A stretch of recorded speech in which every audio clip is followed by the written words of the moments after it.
1 मार्च 2024 से पूरे देश में लागू होंगे ये 10 नए नियम, आपकी जेब पर पड़ेगा असर। और इनमें दोस्तों राशन कार्ड धारकों के लिए भी एक बड़ा अपडेट है। 1 मार्च से नया नियम लागू होगा। ट्रैफिक रूल्स को लेकर भी कुछ नियम बदलने वाले हैं। इसके अलावा भी बैंक खाता वालों के लिए एलपीजी गैस सिलेंडर की कीमतों पर और पेट्रोल डीजल की प्राइस पर भी एक बड़ा अपडेट आ रहा है। साथ ही कुछ ऐसे इंपोर्टेंट टास्क हैं जो आपको 31 मार्च तक निपटा लेने हैं, वरना बाद में आपको बड़ा नुकसान हो सकता है। तो ये भी महत्वपूर्ण अपडेट देखेंगे। एक एक करके आइए दोस्तों देख लेते हैं फटाफट से 10 इंपोर्टेंट अपडेट। अच्छा, सबसे पहला अपडेट तो ये है कि 15 मार्च के बाद पेटीएम का फास्टैग काम करना बंद कर देगा। तो अगर आपने भी पेटीएम का फास्टैग लिया हुआ है तो 15 मार्च से पहले आप अपने बैलेंस को ट्रांसफर कर लें और अपने फास्टैग को दूसरे मर्चेंट में पोर्ट करवा लें। आरबीआई ने भी सुझाव दिया कि आप किसी असुविधा से बचने के लिए 15 मार्च 2024 से पहले किसी अन्य बैंक द्वारा जारी किया गया नया फास्टैग खरीद लें। आपको अपने पेटीएम ऐप में ही फास्टैग को डीएक्टिवेट करने का और आपके मौजूदा फास्टैग के बैलेंस को ट्रांसफर करने का ऑप्शन मिल जाएगा। और भी किसी तरह की सहायता के लिए आप पेटीएम के इस टोल फ्री नंबर पर संपर्क कर सकते हैं। चलिए दोस्तों, अगला बड़ा अच्छा अपडेट आ रहा है। पेट्रोल की कीमत 11 रुपए और डीजल 6 रुपए तक सस्ता हो सकता है। मार्च महीने की शुरुआत में ही आम पब्लिक के लिए सरकार ये बड़ा ऐलान कर सकती है। दरअसल दोस्तों, ICRA की ताजा रिपोर्ट में ये बताया गया है कि अभी हमारे देश की पेट्रोलियम कंपनियां अच्छे खासे मुनाफे में चल रही हैं और वो अपने बढ़े हुए मार्जिन से पेट्रोल डीजल की कीमतों में कटौती कर सकती हैं। कच्चे तेल की कीमतें भी अंतर्राष्ट्रीय बाजार में काफी कम चल रही है और भारतीय तेल कंपनियां लगातार मुनाफा कमा रही हैं। तो इसका असर आपको देखने को मिल सकता है। मार्च महीने में पेट्रोल डीजल की कीमतें कम हो सकती हैं और आने वाले समय में लोकसभा चुनाव भी होने वाले हैं। तो इसीलिए सरकार भी आम जनता को महंगाई से राहत देने के लिए ये कुछ अच्छा फैसला ले सकती है। बहरहाल देखते हैं, ये तो वक्त ही बताएगा। फिलहाल देखिए आप अगला अपडेट। 1 मार्च से हो रहा जीएसटी के नियमों में बड़ा बदलाव। ई-वे बिल जनरेट करने के लिए जरूरी होगी ये चीज। अभी आपको पता होगा जीएसटी के नियमों अनुसार 50,000 रुपए या इससे ज्यादा के सामान को एक राज्य से दूसरे राज्य के बीच ले जाने के लिए कारोबारियों को ई-वे बिल की आवश्यकता पड़ती है, राइट। ऐसे में अब इस बिल को बिना ई चालान के जनरेट नहीं किया जा सकेगा और ये नया नियम 1 मार्च 2024 से ही लागू हो जाएगा। यानी ई-वे बिल जनरेट करने के लिए ई चालान की जरूरत पड़ेगी। जीएसटी के नए नियमों के मुताबिक जिन कारोबारियों का टर्नओवर 5 करोड़ रुपए या उससे ज्यादा है सालाना, वो अब ई चालान दिए बगैर ई बिल जारी नहीं कर पाएंगे। ये उनके सभी तरह के बिजनेस ट्रांजैक्शंस पर 1 मार्च 2024 से नया नियम लागू होने जा रहा है। चलिए अगला अपडेट है दोस्तों। मार्च महीने के पहले शनिवार यानी 2 मार्च को भी शेयर बाजार खुलेगा। जनरली आपको पता होगा शनिवार रविवार स्टॉक मार्केट बंद रहता है, लेकिन इस बार 2 मार्च को शनिवार के दिन NSE विशेष लाइव ट्रेडिंग सत्र का आयोजन करने जा रहा है और यही वजह कि 2 मार्च यानी शनिवार को भी शेयर बाजार खुलेगा। 2 स्पेशल ट्रेडिंग सेशन होंगे। प्राइमरी सिस्टम फेल हुआ तो क्या करेंगे, इस चीज की टेस्टिंग की जाएगी NSE यानी कि नेशनल स्टॉक एक्सचेंज द्वारा। चलिए अगला नया नियम देखिए। हरियाणा राज्य में 1 मार्च से नहीं बिकेगी प्लास्टिक बोतलों में देसी शराब। हरियाणा के उप मुख्यमंत्री दुष्यंत चौटाला की तरफ से ये ऐलान किया गया और राज्य भर में नया आदेश जारी हो चुका है। देसी शराब को प्लास्टिक की बोतलों में बेचने पर प्रतिबंध लगा दिया गया। 1 मार्च से ही सिर्फ कांच की बोतलों में ही शराब बिकेगी, मतलब प्लास्टिक बोतलों में नहीं बिकेगी। और वहीं दोस्तों हरियाणा में 1 मार्च से अस्पतालों में कर्मचारियों की यूनिफॉर्म सिस्टम भी लागू होने जा रहा है। हरियाणा के स्वास्थ्य एवं परिवार कल्याण मंत्री अनिल विज का कहना कि राज्य के सभी नागरिक अस्पतालों व स्वास्थ्य संस्थानों में 1 मार्च से ही ड्रेस कोड लागू होगा, यानी कि यूनिफॉर्म पहनकर आना पड़ेगा सरकारी स्वास्थ्य कर्मचारियों को। और वहीं दोस्तों छत्तीसगढ़ सरकार भी महतारी वंदन योजना की किस्त 1 मार्च से ही शुरू कर देगी। 1 मार्च से महिलाओं को हर महीने 1,000 रुपए मिलेंगे, यानी सालाना 12,000 रुपए दिए जाएंगे। इस महतारी वंदन योजना के तहत छत्तीसगढ़ की विष्णुदेव साय सरकार की तरफ से इस संबंध में गाइडलाइन भी जारी की गई। और एक ऐसी योजना आपको पता होगा मध्य प्रदेश में भी चलती है, लाडली बहना योजना, है ना। तो 1 मार्च को लगभग 1 करोड़ 29 लाख लाडली बहनों को गिफ्ट मिलेगा। मुख्यमंत्री मोहन यादव अगली किस्त जारी करेंगे और फिर खाते में आएंगे 1250 रुपए। इस लाडली बहना योजना की धनराशि को भी बढ़ा दिया। जो पहले 1,000 रुपए ही मिलती थी वो अब 1250 रुपए मिल रहे हैं और इस तरह से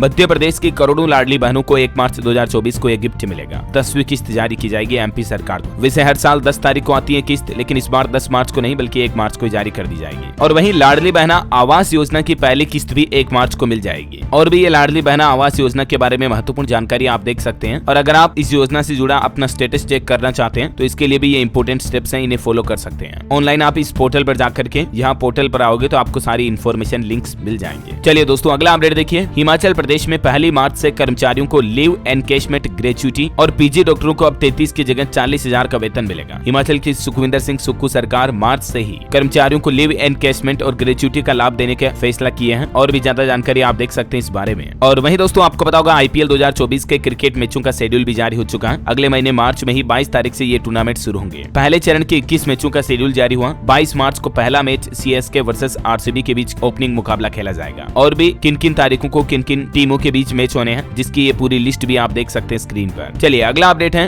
राशन कार्ड धारकों के लिए बड़ी खबर। देखिए 1 मार्च से लागू होंगे ये नए नियम। दरअसल पंजाब में राशन कार्ड धारकों के लिए बड़ी खबर है। अक्सर आपको पता होगा राशन कार्ड धारक जो है उनको मिलने वाले राशन को कम तोलने की शिकायतें करते रहते हैं, लेकिन अब राशन कार्ड धारकों को ये शिकायतें नहीं करनी पड़ेगी क्योंकि सभी राशन दुकानों पर ई पोस्ट मशीनें लगाई जा रही हैं। हाल ही में एक ऐसा ही फैसला आपको पता होगा उत्तर प्रदेश की योगी सरकार की तरफ से भी लिया गया था, राइट। अब पंजाब सरकार भी ये नया नियम 1 मार्च से लागू करने जा रही है। चलिए अगला अपडेट है तेलंगाना सरकार भी 1 मार्च से मुफ्त बिजली देगी। आधिकारिक सूत्रों के मुताबिक तेलंगाना सरकार द्वारा गृह ज्योति मुफ्त बिजली योजना का लाभ उठाने के लिए आवश्यक दस्तावेजों की मांग करने वाली अधिसूचना जारी करने के बाद अब ये योजना 1 मार्च 2024 से लागू होने जा रही है। इस योजना का लाभ उठाने के लिए राशन कार्ड, आधार कार्ड नंबर वगैरह और भी क्या जानकारी चाहिए, डिटेल आप देख सकते हैं। राज्य में लगभग 34 लाख परिवार इस योजना के पात्र हैं। चलिए अगला अपडेट है दोस्तों, जम्मू कश्मीर में 1 मार्च से बंद हो जाएंगे बिना जिग जैग तकनीक वाले ईंट भट्टे। प्रदूषण को लेकर एनजीटी यानी नेशनल ग्रीन ट्रिब्यूनल की तरफ से ये नए नियम जारी किए गए हैं। और वहीं देखिए मध्य प्रदेश उज्जैन में लगेगी दुनिया की पहली 30 मुहूर्त बताने वाली वैदिक घड़ी। पीएम मोदी इसका 1 मार्च को लोकार्पण करेंगे। और वहीं यूपी नोएडा होम बायर्स के लिए भी अच्छा अपडेट है। होली से पहले 7000 लोग बनेंगे अपने घरों के मालिक। 1 मार्च से ही रजिस्ट्री शुरू होने जा रही है। अगले 12 महीनों में 13,000 बायर्स को उनका मालिकाना हक मिल पाएगा। 1 मार्च को भी 100 रजिस्ट्री होंगी। 35 बिल्डर ने सहमति जताई और इससे 3412 बायर्स की रजिस्ट्री हो पाएगी। चलिए अगला अपडेट है पंजाब कैबिनेट के बड़े फैसले। 1 मार्च से बजट सत्र लागू होगा। इस तारीख को पेश होगा बजट। छोटे व्यापारियों को भी राहत मिलेगी। पंजाब में 1 से 15 मार्च तक बजट सत्र चलेगा, जबकि 5 मार्च को साल 2024 का बजट पेश किया जाएगा पंजाब वित्त मंत्री द्वारा। और अगला अपडेट है उत्तर प्रदेश में जल जीवन मिशन में शानदार काम करने वाले कर्मचारियों को मिला इनाम। 4% महंगाई भत्ता बढ़ चुका है और इस बढ़े हुए महंगाई भत्ते का फायदा 1 मार्च से ही मिलना शुरू हो जाएगा। वैसे मार्च में बैंक हॉलीडे पर भी अपडेट है। 14 दिन बैंक बंद रहेंगे। 5 तो रविवार आएंगे, 2 शनिवार आएंगे। इसके अलावा भी अलग अलग जगहों पर 7 दिन बैंकों में कामकाज नहीं होगा क्योंकि कुछ फेस्टिवल वगैरह भी रहेंगे, महाशिवरात्रि, होली का त्योहार, तो इस वजह से भी बैंक हॉलीडे ज्यादा रहेंगे इस बार मार्च में। किन किन तारीखों पर बैंकों की छुट्टियां रहेगी ये पूरी लिस्ट भी आप देख सकते हैं बैंक छुट्टियों की। और बैंकिंग न्यूज से एक और अच्छी खबर है। बैंक ऑफ बड़ौदा के ग्राहकों के लिए खुशखबरी। बैंक ने कार लोन सस्ता कर दिया। जी हाँ, बीओबी की तरफ से कार लोन की दरों में 0.65% तक की कटौती की गई है। जो पहले कार लोन की ब्याज दरें 9.4% थी, वो अब घटकर 8.75% पर आ गई है। बैंक का कहना है कि ये एक सीमित समय तक के लिए ऑफर है। सस्ते कार लोन का फायदा ग्राहक 31 मार्च 2024 तक उठा सकते हैं और इस दरमियान आपको प्रोसेसिंग फीस में भी छूट मिलेगी। तो आप चाहें तो ये बैंक का ऑफर ले सकते हैं बैंक ऑफ बड़ौदा का 31 मार्च तक। कर्नाटक हाईकोर्ट का हाल ही में सुनाया गया एक बड़ा फैसला देखिए आप। दूसरे आदमी के साथ अगर किसी पत्नी के संबंध है तो वो पत्नी अपने पति से गुजारा भत्ता पाने की हकदार नहीं है। कर्नाटक हाईकोर्ट का कहना है कि खुद का कैरेक्टर सही नहीं तो पति पर उंगली नहीं उठा सकती वो पत्नी। और कुछ एजुकेशन से जुड़े अपडेट देखिए आप। छत्तीसगढ़ में 1 मार्च से बोर्ड परीक्षाएं शुरू होने जा रही है और छत्तीसगढ़ सरकार ने एक और नियम भी बदल दिया है। अब साल में 2 बार होंगे 10वीं 12वीं के बोर्ड एग्जाम। मार्च के बाद जून में भी होगी परीक्षा और इससे स्टूडेंट्स को फेल होने या मार्क्स सुधारने का एक और मौका मिलेगा। छत्तीसगढ़ में सरकारी नौकरी जो निकली हुई है, कांस्टेबल के 5,967 पदों पर भर्ती, उसके लिए आवेदन की तारीख भी 6 मार्च तक बढ़ चुकी है। और मध्य प्रदेश के भी 9वीं से 11वीं तक की परीक्षाएं 6 मार्च से शुरू होगी। बिहार एस्टेट परीक्षा 1 मार्च से शुरू होगी। झारखंड हाईकोर्ट में 399 अंग्रेजी स्टेनोग्राफर भर्ती के लिए आवेदन 1 मार्च से शुरू होंगे। हिमाचल प्रदेश की 10वीं 12वीं की वार्षिक परीक्षाएं भी 1 मार्च से शुरू होगी। राहुल गांधी की भारत जोड़ो न्याय यात्रा 2 मार्च को मध्य प्रदेश में आएगी। और किसानों के लिए गुड न्यूज है। देखिए यहाँ 10 मार्च से शुरू होगी एमएसपी पर गेहूं की खरीद। दरअसल राजस्थान के किसानों के लिए ये बड़ा अपडेट है। समर्थन मूल्य पर गेहूं की खरीद राजस्थान में 10 तारीख से शुरू हो जाएगी। किसान भाई लोग इस पोर्टल पर जाकर रजिस्ट्रेशन करवा सकते हैं। पश्चिम बंगाल में 1 मार्च से 100 कंपनी सेंट्रल फोर्स के लगेगी सुरक्षा के लिए। लोकसभा चुनाव के ऐलान से पहले इलेक्शन कमीशन की तरफ से यह बड़ा कदम उठाया गया है। और एक अच्छा अपडेट ये आ रहा दोस्तों की 1 मार्च को गैस की कीमतों में कटौती का ऐलान हो सकता है। न्यूज एजेंसी कोजेंसिस को सूत्रों से मिली जानकारी के मुताबिक गुजरात गैस इंडस्ट्रियल गैस की कीमतों में कटौती का ऐलान कर सकती है क्योंकि अभी हाल ही में नेचुरल गैस की कीमतों में काफी गिरावट आई है और इसी का असर देखने को मिल सकता है। एलपीजी गैस वगैरह की कीमतों में भी कटौती हो सकती है मार्च में। प्रधानमंत्री नरेंद्र मोदी 1-2 मार्च को झारखंड और पश्चिम बंगाल बिहार का दौरा करेंगे। 1 मार्च को झारखंड के धनबाद आएंगे। यहाँ सिंदरी फर्टिलाइजर का उद्घाटन भी करेंगे और सिंदरी में हर्ल कारखाना का उद्घाटन करेंगे धनबाद में। वहीं पंजाब जालंधर आदमपुर एयरपोर्ट से 2 मार्च से शुरू हो जाएगी फ्लाइट्स। प्रधानमंत्री नरेंद्र मोदी इसका भी वर्चुअल उद्घाटन करेंगे। उत्तर प्रदेश में देखिए 1 मार्च से 30 जून तक चलेंगे 250 ईंट भट्टे। बिना एनओसी वाले ईंट भट्टों को सीज किया जाएगा। देश के राष्ट्रपति द्रौपदी मुर्मू भी 1 मार्च को उड़ीसा का दौरा करेगी। उत्तर प्रदेश के भी अधिकतर क्रय केंद्रों पर 1 1 मार्च से ही किसानों के लिए गेहूं की खरीद शुरू हो जाएगी। और इस बार सरकार ने एमएसपी की रेटें भी बढ़ा दी हैं। 150 रुपए प्रति क्विंटल एमएसपी में बढ़ोतरी की है। उसके बाद नई रेटें की यहाँ जानकारी आप देख सकते हैं। 2125 की बजाय अब 2275 रुपए प्रति क्विंटल गेहूं की बिक्री होगी। वहीं पंजाब में 11 मार्च को ट्रेनों का चक्का जाम होगा। केंद्र और पंजाब सरकार के खिलाफ मजदूर यूनियन की तरफ से भी ये ऐलान किया गया है। 2 मार्च को बिहार आएंगे पीएम मोदी, कई मेगा प्रोजेक्ट्स का शिलान्यास करेंगे। औरंगाबाद बेगूसराय में जनसभा को भी संबोधित करेंगे। 2 मार्च से उत्तर प्रदेश अलीगढ़ एयरपोर्ट से भी उड़ान सेवाएं, हवाई सेवाएं शुरू हो जाएगी। हिमाचल प्रदेश में 3 मार्च को 5 साल तक के बच्चों को पिलाई जाएगी पोलियो ड्रॉप्स। आप भी अपने छोटे बच्चों को पोलियो की बूंद जरूर पिलाएं। और बैंकिंग न्यूज से एक और अच्छी खबर है, इस सरकारी बैंक ने भी ग्राहकों को तोहफा दिया। फेस्टिवल ऑफर को 31 मार्च तक बढ़ा दिया है। सार्वजनिक क्षेत्र का बैंक है सेंट्रल बैंक ऑफ इंडिया, उसकी तरफ से त्योहारी ऑफर को 31 मार्च तक बढ़ा दिया। और तब तक आप होम लोन, बिजनेस लोन पर सबसे कम ब्याज दरों का फायदा ले सकते हैं। प्रोसेसिंग फीस वगैरह में भी छूट दी जाएगी। और हाल ही में आपको पता होगा सरकार की तरफ से महिलाओं की प्रेगनेंसी को लेकर सेरोगेसी के नियमों में बदलाव किया गया। अब दंपति कर सकेंगे डोनर के शुक्राणु और अंडाणु का इस्तेमाल। सेरोगेसी में इन नए नियम के बाद अब दंपति एग या स्पर्म में से कोई भी एक चीज बाहर से ले पाएंगे और इससे विधवा और तलाकशुदा महिलाओं को भी मां बनने का मौका मिलेगा। चलिए अगला अपडेट है, मध्य प्रदेश में 1 अप्रैल से लागू होगी शराब की आबकारी नीति। किसानों की आय बढ़ाने के लिए अंगूर, जामुन, शहद का उत्पादन कर शराब बनाने की छूट देगी सरकार। हालांकि ये नियम मार्च के बाद लागू होगा अप्रैल में। अप्रैल से जीएसटी का भी एक और नियम बदल जाएगा। पान मसाला, तंबाकू को लेकर जीएसटी काउंसिल की तरफ से एक नई एडवाइजरी जारी की गई, जिसमें बताया गया कि तंबाकू उत्पाद बनाने वाली कंपनियों को 1 अप्रैल से जीएसटी अधिकारियों के साथ अपनी पैकिंग मशीन का रजिस्ट्रेशन भी कराना होगा। 1 अप्रैल से शेयर ट्रेडिंग अकाउंट ब्लॉक करने की सुविधा भी देगा। सेबी को संदिग्ध गतिविधियां होने की शिकायत मिली थी और सेबी ने म्यूचुअल फंड स्कीम के ऑफर डॉक्यूमेंट को भी सरल करने का नियम जारी किया। 1 अप्रैल 2024 से ये भी लागू होगा। और बिहार के नीतीश सरकार ने भी एक नया नियम लागू कर दिया। अब राज्य में पुश्तैनी जमीन नहीं बेच सकेंगे भूस्वामी, क्योंकि इसके लिए भूस्वामियों को अपने नाम से जमाबंदी कायम करनी होगी। पुश्तैनी जमीन या कोई भी जमीन, प्लॉट, प्रॉपर्टी की रजिस्ट्री कराने के लिए इस नियम से पूरे राज्य में लागू होने के बाद अब उस प्रकार के लोगों की बेचैनी बढ़ गई है जिनकी भूमि तो उनके कब्जे में है लेकिन जमाबंदी पूर्वजों के नाम से ही चल रही है। तो ऐसे लोग अब अपनी पुश्तैनी जमीन को नहीं बेच पाएंगे। पहले इसके लिए उन्हें अपने नाम पर करनी पड़ेगी उस जमीन को, है ना। और वहीं दोस्तों हर महीने की पहली तारीख को आपको पता होगा एलपीजी गैस सिलेंडर वगैरह की कीमतें बदलती हैं। तो इस बार क्या अपडेट आता है, जो भी अपडेट आएगा 1 मार्च की सुबह में मैं आपको बता दूंगा। और बाकी आप कौन से राज्य से इस वीडियो को देख रहे हैं कमेंट करके बताइए। उम्मीद है 1 मार्च से जुड़े कुछ नए नियम, बड़े बदलाव और महत्वपूर्ण खबरें, न्यूज आपको जरूर जानने मिली होगी। इस वीडियो को लाइक और शेयर करना, DLS न्यूज चैनल को सब्सक्राइब करके बेल आइकन जरूर दबा देना ऐसी इन्फॉर्मेटिव काम की खबरें देखते रहने के लिए। जय हिंद, जय भारत, वंदे मातरम।